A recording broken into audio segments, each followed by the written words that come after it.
రేవంత్ రెడ్డి సౌత్లో బలమైన నేతగా ఎదుగుతుండట.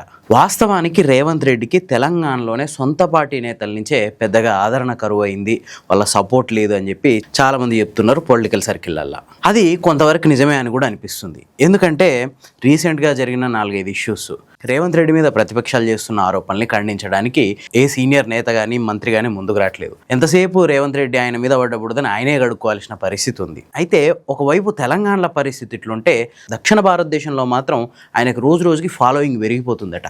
తెలంగాణలో కాంగ్రెస్ గవర్నమెంట్ ఏర్పడ్డ కొత్తలో ఒక 6 నెలల వరకు అంతా బాగానే అనిపించింది. మంత్రులంతా రేవంత్ రెడ్డికి సపోర్ట్ చేసిర్రు, ప్రతిపక్షాలు కూడా పెద్దగా ఏం పట్టించుకోలేదు. ఒకవేళ ఎవరైనా ఏమన్నా అన్నా కూడా మంత్రులంతా కౌంటర్ అటాక్లు ఇచ్చేటోళ్ళు. కానీ ఆ తర్వాత పరిస్థితి మారిపోయింది.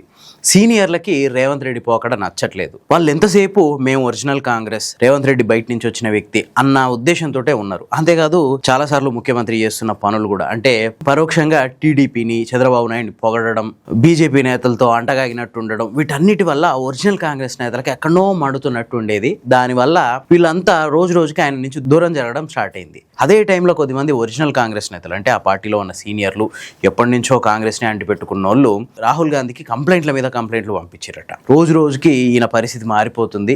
మన కాంగ్రెస్ వాళ్ళ కంటే ఒక టీడీపీ కాంగ్రెస్ మిక్స్డ్ ప్రభుత్వం కింద దీన్ని నడిపేయడానికి ట్రై చేస్తున్నాడు, టీడీపీని బతికించడానికి ట్రై చేస్తున్నాడు, అట్లాగే బీజేపీ వాళ్ళతో అంటగా ఆగుతున్నాడు. జాతీయ స్థాయిలో కాంగ్రెస్కి బీజేపీకి మధ్య పచ్చగడ్డేస్తే బగ్గుమన్నట్టుంటే రాష్ట్రంలో మాత్రం బీజేపీ నేతల మీద ఒక మెతక వైఖరి. వీటన్నిటి వల్ల రేవంత్ రెడ్డి మీద సీనియర్లు గుర్రగా ఉన్నారు. రకరకాల సందర్భాల్లో దొరికిన ప్రతిసారి రాహుల్ గాంధీకి లెటర్లు రాసిరట. ఆ లెటర్లు రాయడం వల్ల రాహుల్ గాంధీ రేవంత్ రెడ్డిని దూరం పెట్టుకుంటూ వచ్చిండు. అసలు కొద్ది రోజుల పాటు అపాయింట్మెంట్ కూడా దొరకలేదు.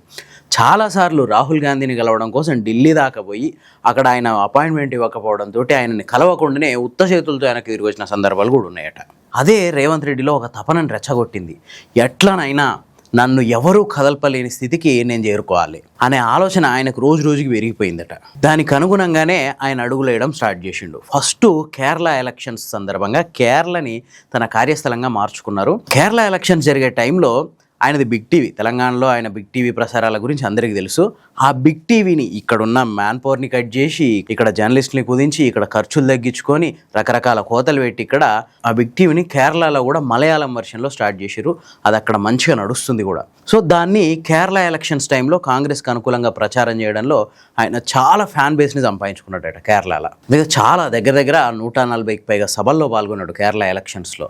అట్లా కేరళలో రేవంత్ రెడ్డికి ఒక మంచి ఫాలోయింగ్ కూడా వచ్చిందట. ఆ తర్వాత ఇక రీసెంట్గా కర్ణాటకలో సిద్ధరామయ్యని దించేసి డీకే శివకుమార్ని ముఖ్యమంత్రిని చేయడం కోసం ఆర్థిక అంగబలాల్ని సమకూర్చిండట. అంతేకాదు అధిష్టానం దగ్గర లాబింగ్ చేయడంలో ఇట్లాంటి అన్నిట్లలో డీకే శివకుమార్కి సాయం చేసిండు. ఎందుకు అంటే భవిష్యత్తులో డీకే శివకుమార్ మద్దతు రేవంత్ రెడ్డికి ఉండాలి. ఇది భవిష్యత్తులో ఉండడం కాదు, తెలంగాణ 2023 తెలంగాణ అసెంబ్లీ ఎలక్షన్స్ అప్పటి నుంచే డీకే శివకుమార్కి అట్లాగే అప్పటి పీసీసీ చీఫ్ రేవంత్ రెడ్డికి మధ్య మంచి అనుబంధం ఏర్పడ్డది.